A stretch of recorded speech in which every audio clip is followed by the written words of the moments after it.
सदियों से जीव भटकता पर चैन कहीं ना पाया। सदियों से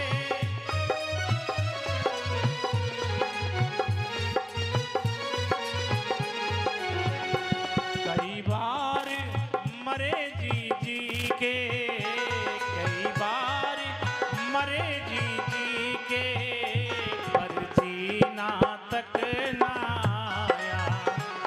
कई बार मरे जी जी के, पर जीना तक ना आया।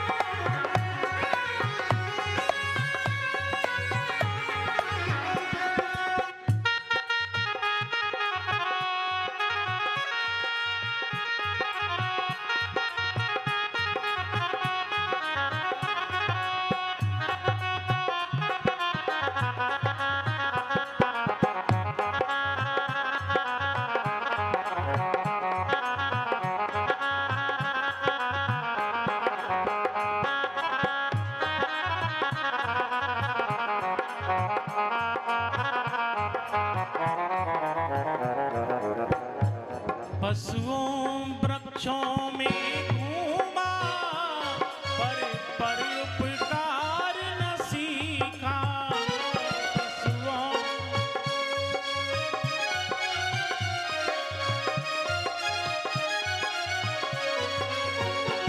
पशुओं वृक्षों में घूमा पर उपकार न सीखा।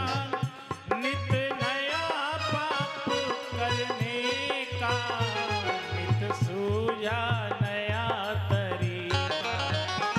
नित नया पाप करने का, नित सूझा नया तरीका। पशु पुरुष में क्या अंतर है? पशु पुरुष में क्या अंतर है? तुझको ये भी ना आया। पशु पुरुष में क्या अंतर है? तुझको ये भी ना आया।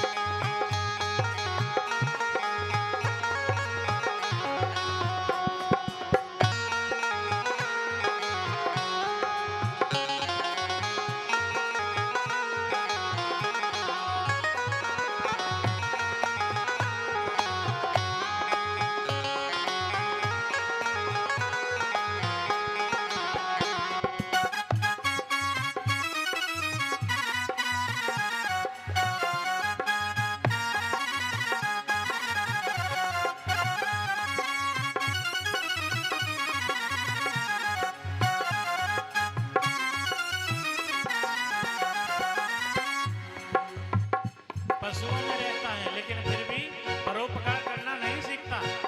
पशु परोपकार करता है।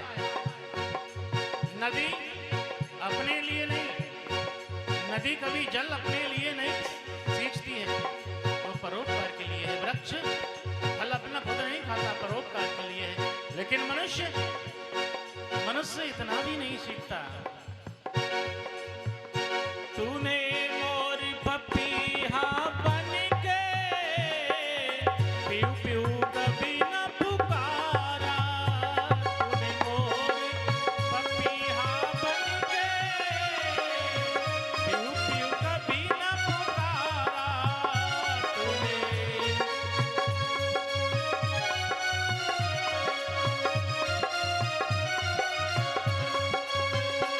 बरसारित के सत्संग में मन धोकर नहीं निखारा।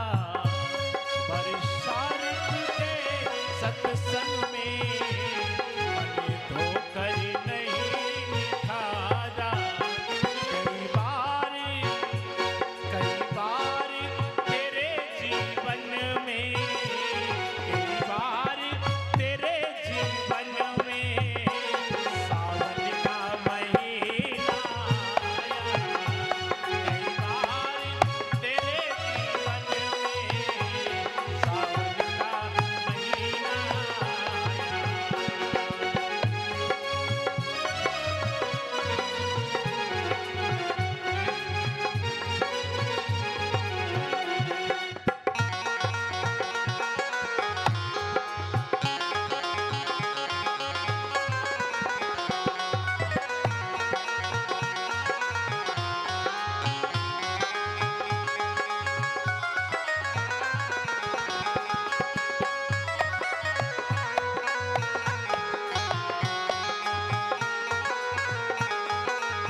सर तक तेरा जीवन निकला काला। नख से लेकर के सर तक तेरा जीवन निकला काला। सब पुण्य पड़ गए फीके, सब पुण्य पड़ गए फीके, पापों को पसीना आया। सब पुण्य पड़ गए फीके, पापों को पसीना आया।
तख्ती पर कई बार सवाल निकाला। इस जीवन की तख्ती पर कई बार सवाल निकाला। हर बार गलत ही निकला, हर बार गलत ही निकला। एक बार सही ना आया, हर बार गलत ही निकला। एक बार सही ना आया। सदियों से जीव भटकता पर चैन कहीं ना पाया। कई बार मरे जी कर पर जीना तक ना आया। कई बार मरे जी कर पर जीना तक ना आया। सदियों से जीव भटकता पर चैन कहीं ना पाया। सदियों से जीव भटकता पर चैन कहीं ना पाया।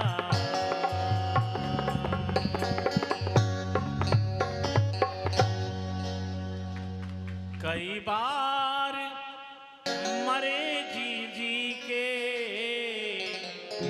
पर जीना तक ना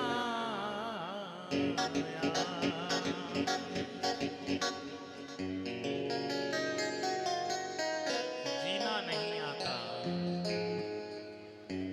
फिर पश्चाताप करता है। कुछ नहीं कर पाए, कुछ किया ही नहीं। मनुष्य कैसे पछताता है? ऐसे पछताता है जैसे एक व्यापारी अपने कुत्ते को मार के पछताया था।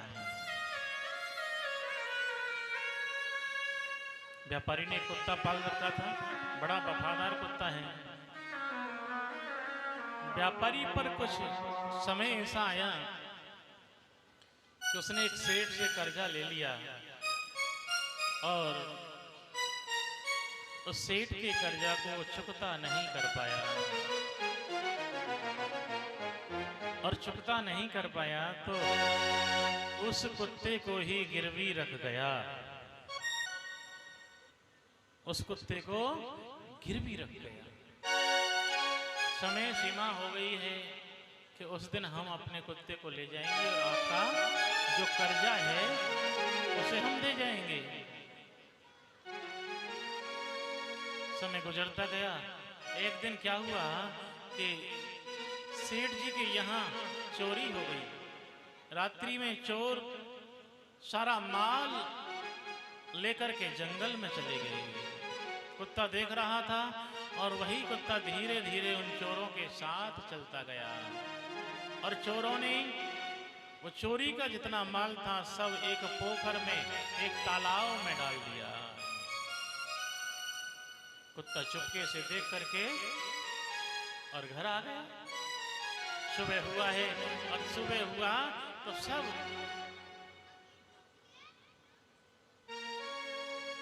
बिखरा हुआ पड़ा है। ताले खुले हुए पड़े हैं, दरवाजे खुले हुए पड़े हैं। दरवाजे खुले हुए पड़े हैं।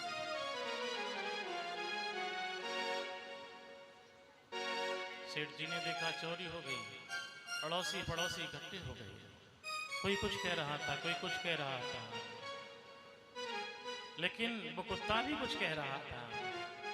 कुत्ता बार बार सेठ जी के कपड़े को पकड़ के खींचता है।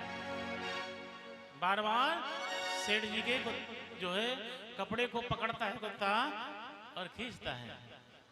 एक बुजुर्ग ने देखा और बुजुर्ग ने कहा, अरे भैया सब अपनी अपनी बात कर रहे हो, इस बेजुबान की भी तो सुनिए कुछ, ये क्या कहना चाहता है। सेठ जी ने उस कुत्ते से कहा, हाँ भैया क्या कहना चाहता है। कुत्ता सेठ जी के कपड़े को पकड़ करके जंगल की तरफ चल दिया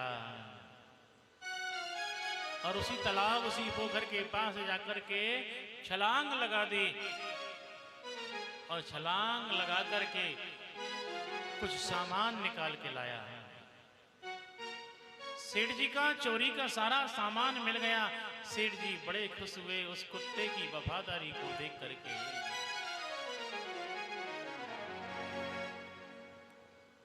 सेठ जी को दया आई और एक चिट्ठी लिखी और चिट्ठी लिख करके कुत्ते के गले में बांध दी है। कहा, भैया तो अपने मालिक के पास जा, तूने जो कर्ज था ना तेरे मालिक पर वो चुकता कर दिया।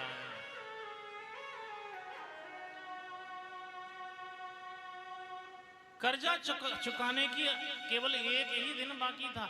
एक दिन पहले ही सेठ जी ने उस कुत्ते को चिट्ठी बांध करके छोड़ दिया है। उधर से वो व्यापारी सेठ जी का कर्जा चुकाने के लिए आ रहा है और इधर से सेठ जी ने जो उस कुत्ते को छोड़ा है वो जा रहा है। व्यापारी ने देखा, हो एक ही दिन तो था। व्यापारी सोचने लगा, इसने मेरी बात खराब कर दी। एक ही दिन तो था, मैं आ ही रहा था, इसे एक दिन का सब्र नहीं हुआ। क्रोध आ गया कुत्ते पर और व्यापारी ने कुत्ते को गोली मार दी। कुत्ता तड़प तड़प के मर गया। फिर व्यापारी ने सोचा, इतने दिन मेरे साथ रहा है, चलो देखूं तो सही। जैसे ही पास में व्यापारी पहुंचा, चिट्ठी देखी, चिट्ठी को पढ़ा, बहुत दुखी हुआ। पूरी जीवन गुजर गया, ऐसा कुत्ता नहीं मिला। सारी जिंदगी उस कुत्ते के लिए पश्चाताप करता रहा। ऐसे ही हमारा जीवन है। हम इस जीवन को खो करके पूरे जिंदगी पश्चाताप करते हैं।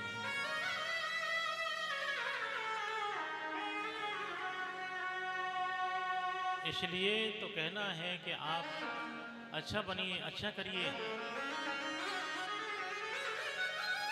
क्योंकि जीवन का कोई पता नहीं। चली जा रही है उम्र धीरे धीरे, चली जा रही है उम्र धीरे धीरे, चली जा रही है उम्र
बचपन भी होगा, जवानी भी होगी, बचपन भी होगा, जवानी भी होगी, बचपन भी होगा, जवानी भी होगी, बचपन भी होगा, जवानी भी होगी, होगा बुढ़ापे का असर धीरे धीरे, होगा बुढ़ापे का असर धीरे धीरे, चली जा रही है उम्र धीरे धीरे।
चली जा रही है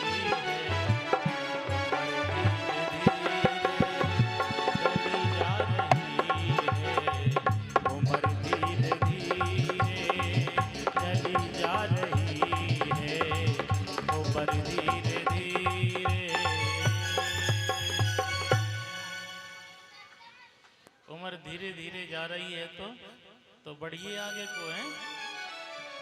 द्वारपाल हरि के प्रिय दो, जय और विजय जान सब को,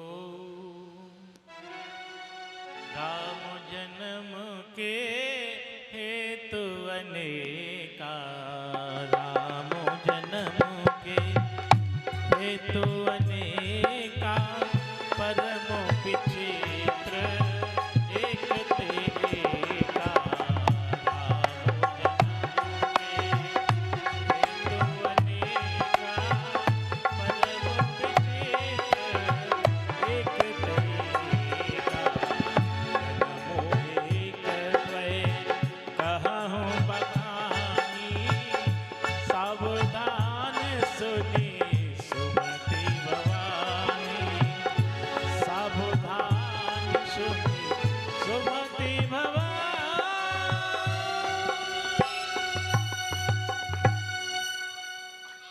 राम जन्म के हेतु अनेका, परम विचित्र एक ते एका, जन्म एक द्वय कहूँ बखानी, सावधान सुने सुमति भवानी। भगवान शंकर पार्वती को कह रहे हैं, पार्वती राम जी के जन्म के अनेकों कारण हैं, लेकिन सावधानी से सुनिए, क्योंकि सावधानी हट्टी और दुर्घटना है ना, लिखा होता है ना सड़कों पर, सावधानी हट्टी और दुर्घटना घटी। रेल में भी लिखा होता है, बस में भी लिखा होता है, सावधान रहिए, यात्री अपने सामान की स्वयं सुरक्षा करें, ड्राइवर कंडक्टर कोई जिम्मेदार नहीं होगा, जेब कतरों से सावधान। किससे? जेब कतरों से सावधान।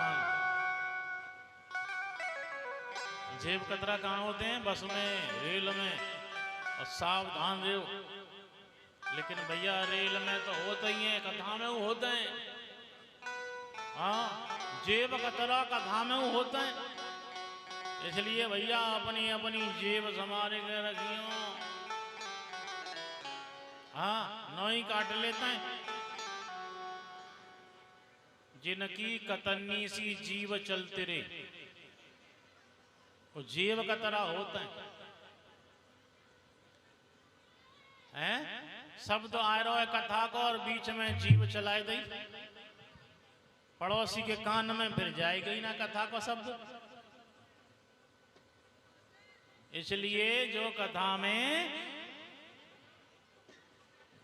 जीव चलाएं तो उन पर बड़ा सावधान रखिए, सावधान रहिए, उनसे दूर बैठिए, उनसे कहीं आपकी जेब ना काट लें, क्योंकि ये क्या है?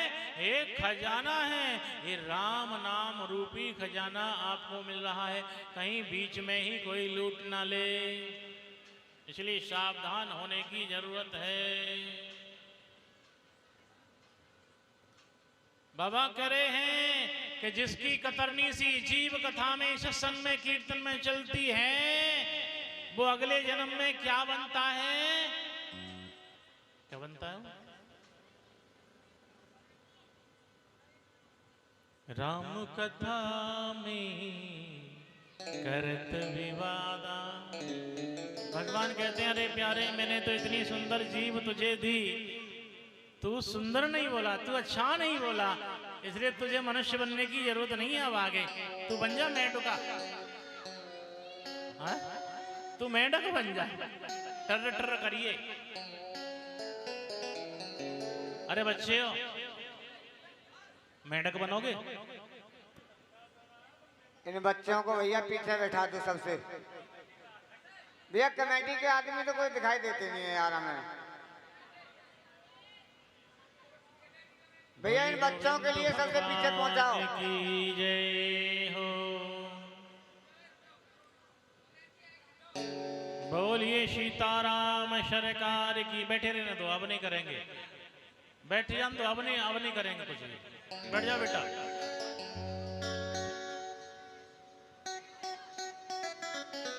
देखिए बेटा, हल्ला नहीं करते हैं, बदनामी हो जाएगी। बच्चे हो, अरे आकाश विकास कौन सा तुम में थे? हाँ देखो सुनो, बदनामी हो जाएगी गांव के। आप जो है ऐसे बात करोगे, हल्ला करोगे, अब ये बच्चे दूसरे गांव में जाएंगे तो वहाँ बदनामी करेंगे। गांव में कौन सा गांव है? हाँ बांसोटी के।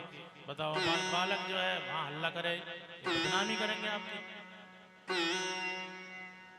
इसलिए कथा में आके शांति से बैठा करते हैं, एक दूसरे से बात नहीं करते। कथा पूरी हो जाए तब बात करना है ना, उससे पहचान होती है बच्चों की, बच्चों की पहचान हो जाती है, और बच्चों से ही मम्मी पापा की पहचान हो जाती है। जो बालक कथा में आए के, कीर्तन में आए के, मंदिर पे आए के हल्ला करे तो पहचान है जाते, वाकई मम्मी पापा ऐसे ही हल्ला करते होंगे पहले।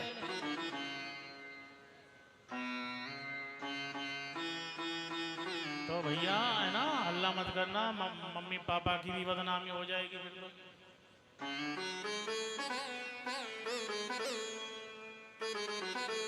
बोलिए सीताराम सरकार की जय हो। कथा सुनत जो बिना प्रणामा, होय द्वंद्व बिगड़े कामा। जो व्यक्ति कथा को बिना प्रणाम के सुनता है, उसके घर में झगड़ा हो जाता है और काम बिगड़ जाते हैं। हो तो कथा में आकर के हमें हल्ला नहीं करना चाहिए, झगड़ा नहीं करना चाहिए। श्रद्धा भाव से, कल आपको बताया था, श्रद्धा से, प्रेम से, विश्वास से कथा सुननी चाहिए।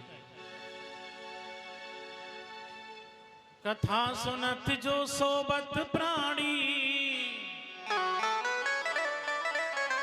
होय अजगर तेहि अजगर होवे अभिमानी। जो कथा सुन के भी अनसुना कर देता है और सो जाता है, वो अजगर सांप बनता है। कौन बनता है? अजगर। क्योंकि वो अजगर जो होता है ना, आलसी होता है। इसलिए भगवान कहते हैं मैंने तो तुझे इतना फुर्तीला बनाया था, अरे तेरे लिए सब कुछ दिया, हाथ दिया, उंगलियां दी, पैर दिए, आंखें दी, नासिका दी, कान भी दिए, लेकिन तूने कुछ अच्छा नहीं किया, सोता रहा। इसलिए प्यारे तुझे इन चीजों की जरूरत नहीं है, इसलिए तू अजगर बन जा, आलसी बन जा। तो ऐसा ना बनना पड़े, बड़े प्रेम के साथ कथा को सुनिए। द्वारपाल हरि के प्रिय दो, जय और विजय जाने सबको।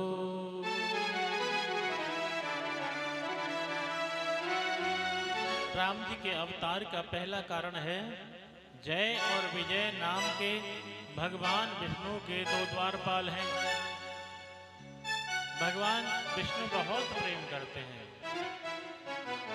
द्वारपाल तो बहुत हैं उनके, लेकिन देखिए हर व्यक्ति का बहुत लोगों से संबंध होता है, बहुत लोगों को आप जानते हैं, रोज मिलते जुलते हैं, लेकिन कुछ खास ही ऐसे होते हैं, कुछ ही ऐसे होते हैं जिनसे ज्यादा प्रेम होता है, जिन पर ज्यादा विश्वास होता है।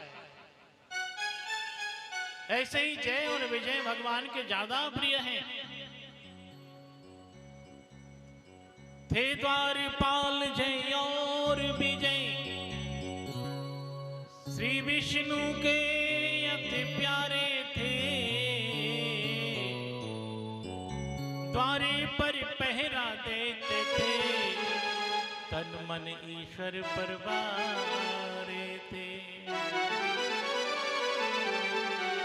सनकादि विप्र हर्षे मिलने, वहां उसी समय आ जाते हैं। उन दोनों गणों के पहरे पर वो अंदर घुस नहीं पाते।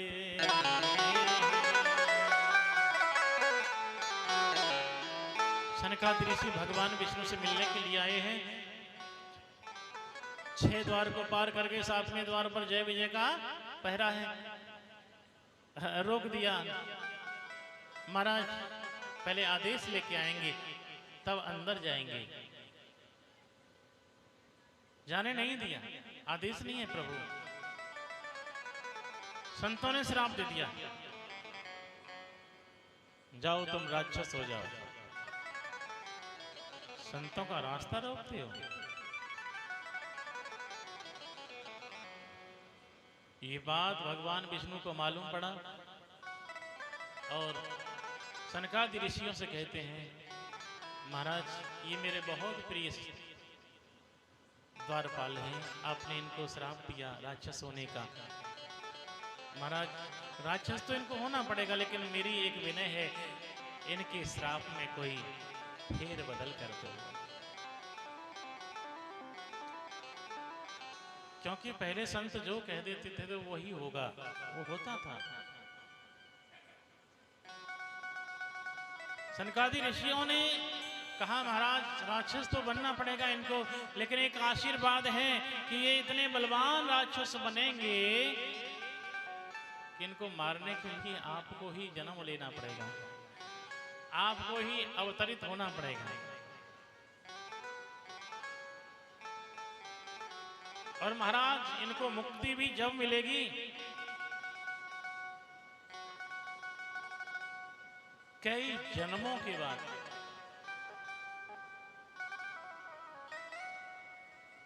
विष्णु जी कहते हैं, महाराज कितने जन्म लेने पड़ेंगे इनको? ऋषि कहते हैं, महाराज अगर ये आपसे प्रेम रखें तो 7 जन्म लग जाएंगे इनको मुक्त होने में। अगर ये प्रेम रखते हैं तो इनको राक्षस योनि से छुटकारा पाने में कितने जन्म लगेंगे? 7 जन्म लगेंगे। और अगर ये आपसे बैर रखें, आपसे दुश्मनी रखें, तो इनको 3 जन्म लग जाएंगे राक्षस योनि से मुक्त होने में। तो उसी श्राप के कारण जय और विजय सतयुग में हिरणाक्ष और हिरण्याकश्यप बने थे और इनको मारने के लिए प्रभु को दो रूप धारण करे, एक बारह रूप धारण किया और एक नरसिंह रूप धारण किया। त्रेता में यही जय और विजय रावण और कुंभकर्ण बने, इनको मारने के लिए प्रभु ने राम रूप धारण किया। द्वापर में यही जय और विजय दंत वक्र और शिशुपाल बने और इनको मारने के लिए प्रभु को कृष्ण रूप में आना पड़ा।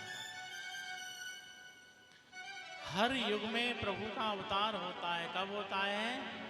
दोपहर बताया था कि जब पापी बढ़ जाते हैं, अत्याचारी बढ़ जाते हैं, धरती पर बोझ हो जाता है, तब भगवान अवतार लेते हैं और कलयुग में भी लेंगे। पहले भी आपको बताया था 10 साल पहले, कहाँ लेंगे? यहीं होंगे, पड़ोस में ही। अब के चंबल नगरी आवेगो वो मोहन मुरली बारो, अब के चंबल नगरी आवेगो वो मोहन मुरली बारो, अब के चंबल नगरी आवेगो वो मोहन मुरली बारो।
कुल में आयो, पहले यादव कुल में आयो, अब के ब्राह्मण कुल में आवेगो वो मोहन मुरली बारो, अब के ब्राह्मण कुल में आवेगो वो मोहन मुरली बारो।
पहले तो वो पैदल आयो,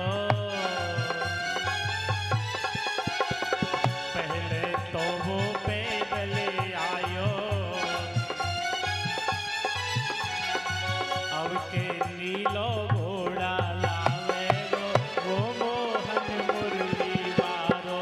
अब के नीलो घोड़ा लावे गो वो मोहन मुरली बारो।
चक्कर लायो,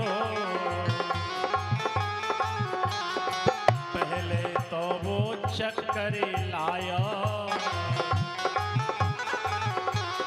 अब के तेग दुधारी लावे गो वो मोहन मुरली बारो। अब के तेग दुधारी लावे गो वो मोहन मुरली बारो। वो मोहन मुरली बारो, वो कान्हा बंसी बारो। अब के संभल नगरी आवे गो वो मोहन मुरली बारो। अब के संभल नगरी आवे गो वो मोहन मुरली बारो। तो भगवान का अवतार कहाँ होगा कलयुग में? संभल में। और किसके यहाँ होगा? ब्राह्मण कुल में होगा। पिताजी का नाम होगा विष्णु यश, मैया का नाम होगा सुमति। वैशाख का महीना होगा, द्वादशी तिथि होगी जब भगवान का अवतार होगा।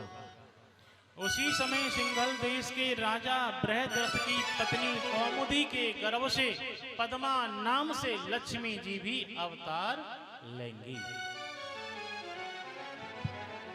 भगवान का नाम क्या होगा? कल्कि होगा। कल्कि भगवान के लिए परशुराम जी आएंगे और महेंद्र पर्वत पर ले जाएंगे, वहां पर उनको विद्या अध्ययन कराएंगे। अभी लिखित में कुछ महापुरुष जीवित हैं। कौन कौन है? अश्वत्थामा बलिर्व्यासो, हनुमाश्च विभीषण है, कृप है परशुरामश्च सप्तैते चिरंजीविनः।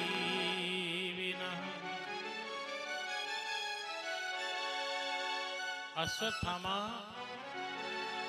राजा बलि, व्यास जी, हनुमान जी, विभीषण, कृपाचार्य जी और परशुराम, ये 7 अभी जीवित हैं।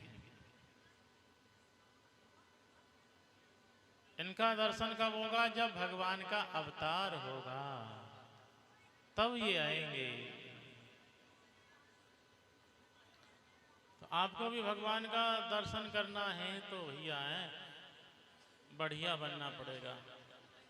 क्योंकि भगवान का अवतार जब होगा, जब उनके दर्शन तो बढ़िया ही बढ़िया कर पाएंगे।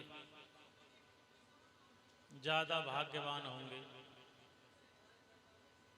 वैसे अवई ना है रो इंतजार में मत रही हो। हाँ अवई तो भलाए दिन लगेंगे, क्योंकि अवई तो कलयुग शुरू भयो है ना। प्रथम चरण है कलयुग का, और कलयुग की उम्र है 4,32,000 वर्ष, और अभी बीते हैं करीब 5-5,500 वर्ष, है ना। अभी तो 5-5,500 वर्ष बीते हैं। तो कितना बचा है? 4,32,000 वर्ष है, तो 5 निकाल दो वहां में, तो 4,27,000 वर्ष अभी बाकी है। कितना समय बाकी है कलयुग का? 4,27,000 वर्ष अभी बाकी है। कलयुग की ये उम्र है 4,32,000 वर्ष, और उसके बाद द्वापर की उम्र है, तो उसमें 2 का क्या बोलते हैं उसे, गुणा कर दो ऐसे, तो कितनी हैगी? 8,64,000 वर्ष। किसकी? द्वापर युग की। त्रेता की निकालनी है तो फिर 3 का गुणा कर दो, और सतयुग की निकालनी है तो 4 का गुणा कर दो। इतना सूत्र याद रखिए। आपसे कोई पूछने लग जाएंगे युगों की उम्र कितनी है, तो आप बता सकते हैं। सीधा साधा गणित है। बोलिए गोविंद भगवान की जय।